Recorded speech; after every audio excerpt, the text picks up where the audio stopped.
হর হর মহাদেব। আমার মহাদেবে কিন্তু একটা নাম না, অনেক নাম আছে, কিন্তু মহাদেবে যে আসল যে বারোখানা নাম আছে, সেই বারোখানা নামের উপর ভিত্তি করে কিন্তু বারোখানা মন্দির রয়েছে। আর সেরকম এক মন্দিরে চলে এসেছে। মন্দিরটা কোথায় অবস্থিত সমস্ত কিছু পরে জানিয়ে দেবো। রণে বনে জলে জঙ্গলে যেখানেই বিপদে পড়িবে আমাকে স্মরণ করিবে, আমি রক্ষা করিব। কে বলেছে? আমাদের লোকনাথ বাবা। আর সেই লোকনাথ বাবার জন্মস্থানটা কচুয়াতে এখন আছি আমি। বাবাকে দর্শন করব, দর্শন করে লোকনাথ বাবা মন্দিরে ভিডিও করে গেছে আমি। কিন্তু এই মন্দিরের পাশেই বাবার আমার মহাদেবের 12টা নাম আছে, তো সেই 12টা নামের উপর ভিত্তি করে 12টা শিবলিঙ্গর উপর ভিত্তি করে প্রায় 600 থেকে 700 বছর পুরনো একটা মন্দির রয়েছে ঠিক এই কচুয়া লোকনাথ মন্দিরের থেকে 2 থেকে 3 কিলোমিটারের পরে। সেখানে যাব। সেটা হলো আমাদের কাকড়া আনন্দময়ী মন্দির।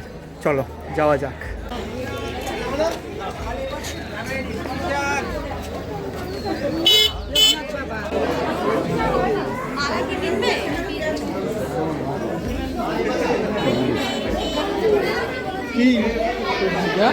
কি দেবো?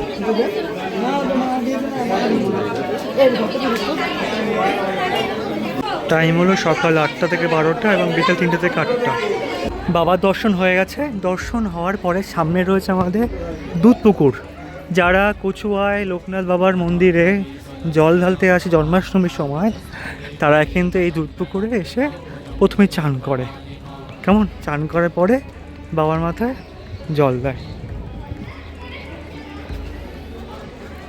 লোকনাথ বাবার দর্শন তো হয়ে গেছে। এবার লোকনাথ বাবার মন্দির দর্শন করার পরে আমি যাব, এবং তোমরা অবশ্যই যেও যে লোকনাথ বাবার মন্দিরে আসো। কোথায়? মা আনন্দময়ী মন্দিরে। এখান থেকে প্রায় 1 থেকে 1.5 কিলোমিটার দূরে। আমার তো বাইক আছে, বাইকে করে চলে যাব। তোমরা এখানে এরকম রয়েছে গাড়ি, এতে করে যেতে পারো। হর হর মহাদেব। আমার মহাদেবে কিন্তু একটা নাম না, অনেক নাম আছে, কিন্তু মহাদেবে যে আসল যে 12খানা নাম আছে, সেই 12খানা নামের উপর ভিত্তি করে কিন্তু 12খানা মন্দির রয়েছে। আর সেরকম এক মন্দিরে চলে এসেছে। মন্দিরটা কোথায় অবস্থিত সমস্ত কিছু পরে জানিয়ে দেবো। আগে দেখে না মন্দিরটা।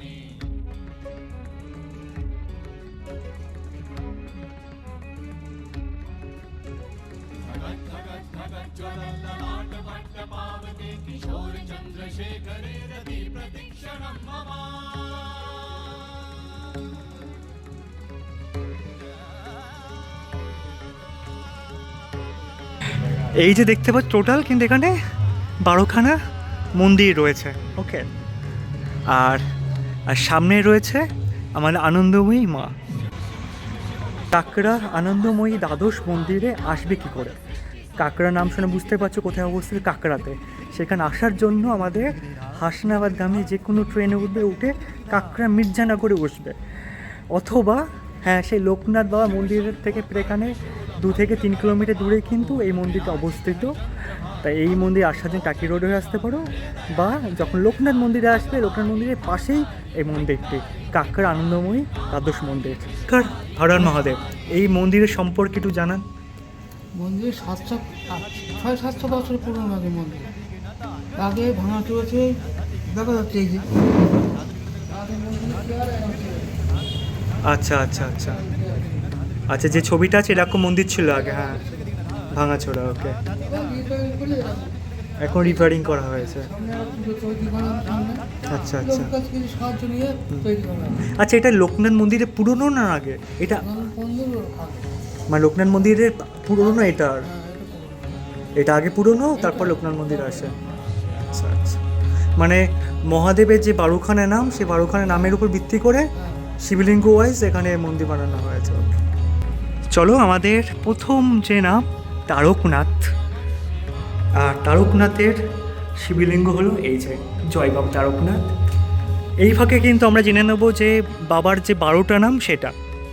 তারপরে রয়েছে এখানে বিশ্বনাথ।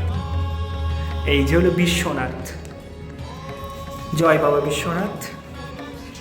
তারপরে রয়েছে আমাদের বানেশ্বর, জয় বাবা বানেশ্বর। তারপর রয়েছে এদিকে দারুণ জায়গাটা, বাবা আছে তো আছে, ভালো তো হবেই না। এবারে রয়েছে আমাদের কাশীনাথ। দেখ প্রত্যেকটা নামের সঙ্গে সঙ্গে কিন্তু আমাদের শিবলিঙ্গ চেঞ্জ হয়ে যাচ্ছে। তারপরে রয়েছে আমাদের ভগবান, হে ভগবান। তারপরে রয়েছে আমাদের ব্রহ্মা, হে ব্রহ্মা। এই পার্ট হয়ে গেল। এখানে হয়েছে আমাদের পঞ্চানন, এই হলো পঞ্চানন, হে মহাদেব।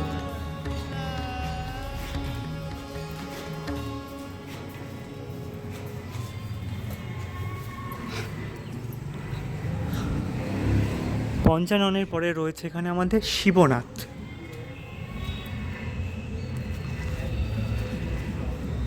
শিবনাথের পরে রয়েছে আমাদের শম্ভুনাথ,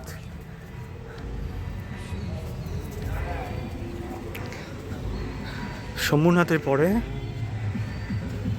এখানে রয়েছে আমাদের কাকেশ্বর। আর বুঝতে পারছো এটা কিন্তু আমাদের একদম নর্মদা শিলা, হে মহাদেব। এবং তারপরে রয়েছে আমাদের পিঙ্গলেশ্বর, হে মহাদেব। এবং তারপরে হচ্ছে আমাদের বুড়ো শিব, হে মহাদেব। মন্দির প্রাঙ্গণে কিন্তু এখানে সুন্দর সুন্দর ফুল গাছ লাগানো আছে। তো যে সবাই কাকড়া মির্জানগর নেমে আমাদের কচুবাধা আমাদের লোকনাথ বাবার জন্মস্থান দেখে, কিন্তু এই মন্দিরটা কেউ জানেই না হয়তো। অতএব যারা যারা কাকড়া মির্জানগর নেমে আমাদের লোকনাথ বাবা মন্দিরে আসবে তারা অবশ্যই কিন্তু মা আনন্দময়ী মায়ের কাছে আসবেই আসবে, কারণ অনেক পুরনো।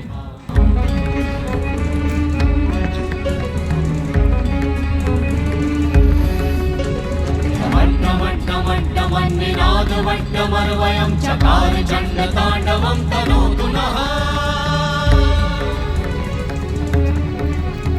शिव शिवं शिव शिवं शिव शिवं शिव शिवं शिव शिवं शिव शिवं शिव शिवं शिव शिवं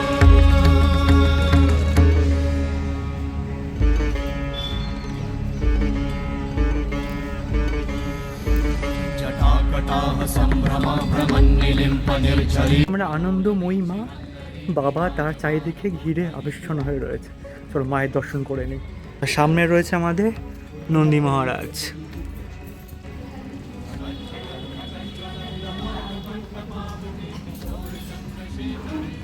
এই হলো আমাদের আনন্দময়ী মা। জয় মা, সবাইকে ভালো রাখুক, সুস্থ রাখুক। এখানে আমাদের বাবা তারকনাথ মন্দিরের সামনেই উপরেই এখানে লক্ষ্মী প্যাঁচা রয়েছে, দেখো বাহ। আচ্ছা, লক্ষ্মী প্যাঁচা কি এখানে থাকে? আচ্ছা, কটা আছে বাচ্চার মধ্যে? বর্তমানে মোট 4 জন আছে। আচ্ছা আচ্ছা, একজন বড় আর ডাকে তো রাতের বেলায়? সন্ধ্যা থেকে শুরু হয় ডাক। আচ্ছা, মানে তখন ওরা যাত্রা শুরু করবে, তার আগে একটু নিজেরা আলোচনা করে মনে হয়। একদম। মিছিল করতে করতে তারপরে দেখ এখানে স্বপ্ন অধিকারী মাদুলি দেখা, যেমন হাঁপানি, অর্শ, ধাতুদোষ, টান, একশিরা, বিভিন্ন রকম যেসব রোগ হয় এখান থেকে তোমার পারবে, ঠিক আছে? তো যার যা সমস্যা এখানে আসতে পারো। কিন্তু এখানে কোনো রকম ভোগের ব্যবস্থা রয়েছে কি? ভোগের ব্যবস্থা বলতে অমাবস্যার প্রতি অমাবস্যার পুজো হয়, তখনই ভোগটা দেওয়া হয়। মানে এখানে এসে পাবেন আগের থেকে বুকিং? মানে না, এখানে এসেই পাবে।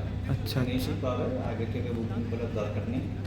আর এমনি রোজ মারেই ভোগ দেওয়া হয়। সে তো অবশ্যই। দর্শনার্থীদের দেওয়া হয়। আচ্ছা আচ্ছা, ভোগ প্রতি অমাবস্যায় ভোগ দেয়। এমনি কালী পুজোর সময় তো খুব ধুমধাম কালী হয়। পুজোর সময় প্রচুর লোক হয়, তখন তো মানে প্রচুর বিশাল ব্যাপার। আচ্ছা আচ্ছা, যাক, কথা বলারই সময় থাকে না। একদম একদম। মানে যারা যারা লোকনাথ মন্দিরে আসবে এখানে তারা অবশ্যই যেন আসে। লোকনাথ মন্দিরে তো আসলে আসবেই, আর এমনিও যারা এই মন্দিরের যারা এই ব্যাপার জানে তারা অবশ্যই আসে। একদম একদম। ঠিক আছে, আর যারা মাহাত্ম্য দেখেছে বা এনার কাছে এসে মানে উপকার পেয়েছে তারা ঠিকই আসে। বাইরে লেখা ছিল দেখলাম বিভিন্ন রকম ওষুধ দেওয়া হয়, হ্যাঁ, ওটা স্বপ্নাদেশ কে পেয়েছিল? স্বপ্নাদেশ এই মন্দিরের যিনি প্রতিষ্ঠাতা তিনি পেয়েছেন। আচ্ছা। এখানকার জমিদার ছিলেন তিনি, তাঁর স্বপ্নাদেশের জন্যই এই মন্দিরটা প্রতিষ্ঠা তিনি তৈরি করেছিলেন। হুম। আর সেই সময় থেকে লোকনাথ বাবার দাদু, ঠিক নামটা সঠিক মনে করছে না, মনে হচ্ছে বৈদ্যনাথ ঘোষাল, সম্ভবত সঠিক আমার মনে করছে না, একজন ঘোষাল, যাই হোক, তিনি প্রথম পূজারী ছিলেন। আচ্ছা, এই মন্দিরে মানে লোকনাথ বাবার দাদু। লোকনাথ বাবার দাদু, বাবার বাবা, হ্যাঁ যাকে বলে ঠাকুরদা, হ্যাঁ, তিনি পূজারী ছিলেন, প্রথম পূজারী ছিলেন এই মন্দিরে। আচ্ছা তারপরে শেষ জমিদার ওই যে ফটো রয়েছে। আচ্ছা, ইনি হলেন শেষ জমিদার জগদীন্দ্র চক্রবর্তী, ইনি কি? চক্রবর্তী। আচ্ছা। উনি গত হওয়ার পরে এখন মন্দির কর্তৃপক্ষ, মন্দিরের কমিটি আর কি মন্দির চালায়। আচ্ছা, তোমরা যদি কেউ এই মন্দিরে পুজো দিতে চাও তাহলে প্রশান্ত নাথ বা দেবজ্যোতি সরকার, এনাদের ফোন নাম্বার দেওয়া থাকলো, এদের সঙ্গে কন্ট্যাক্ট করতে বা প্রতাপ মৈত্র কন্ট্যাক্ট করতে পারো তোমরা। মন্দিরটা এত সুন্দর জায়গায় অবস্থিত না, চারিদিকে সবুজ আর সবুজ, সামনে যে পুকুর রয়েছে একটা, আলাদা এক প্রকৃতির শান্তি অনুভব করবে এখানে এসে। এখানে গাছ রয়েছে।